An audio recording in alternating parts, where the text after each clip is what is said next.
Good afternoon, ladies and gentlemen. This is just actually a short little video because it's a very unique thing that we have to study, and it's very, very important to study this in Canadian history. And that is the relationship between French Canadians and English Canadians.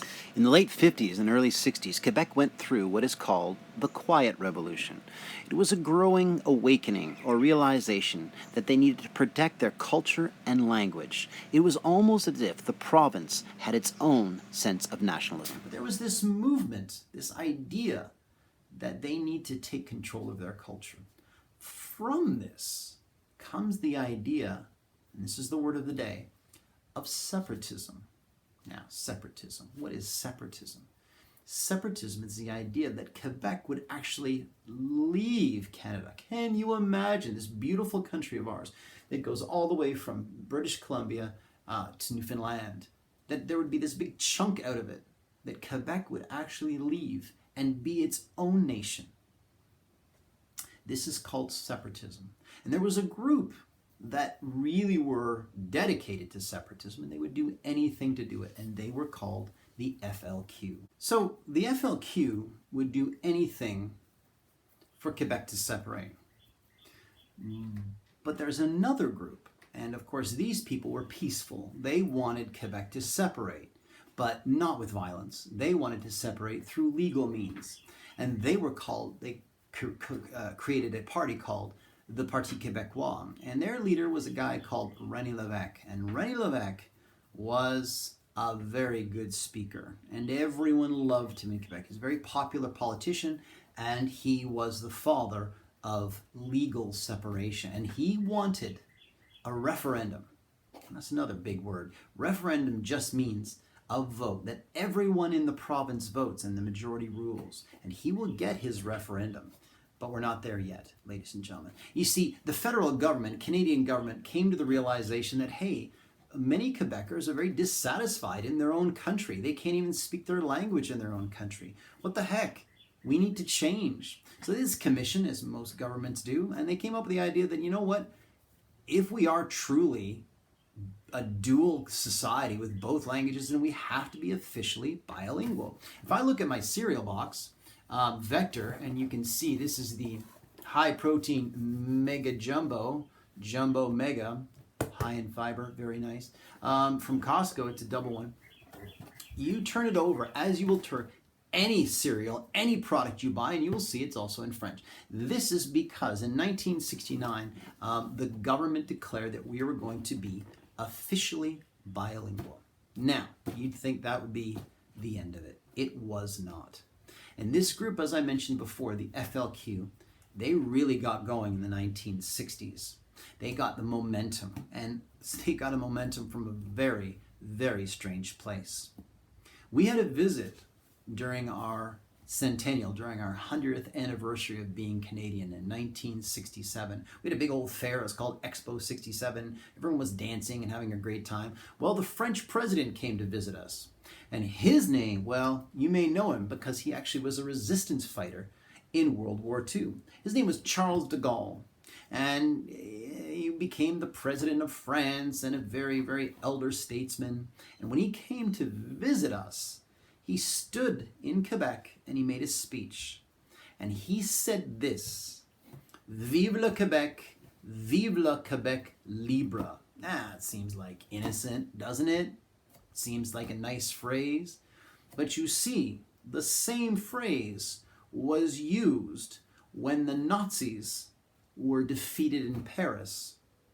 And so he was making a reference to say that English Canada were like the Nazis and that we need to have a free Quebec like they needed to have a free France in 1945. Well, a lot of people in Canada, including our Prime Minister Pearson, everyone freaked out, and they actually sent him home. How dare he?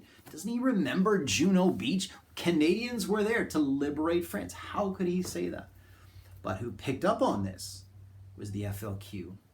And they went wild, and they said, "Vive le Québec libre, long live a free Quebec." And they would do anything to get their way.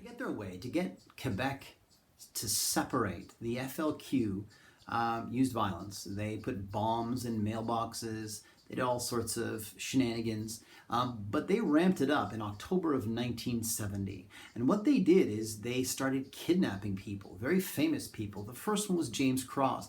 He was an English trade commissioner, and they just took him. They actually rang the doorbell. They had a box of what it was, flowers. It wasn't flowers. And they hauled him into the car and kept him in the secret location.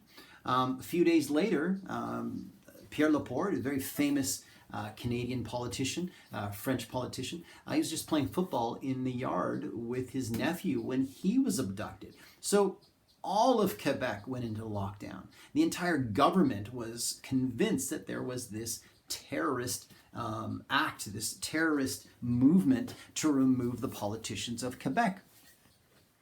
The Prime Minister at this point, and we had talked about Lester B. Pearson before, the famous Lester B. Pearson.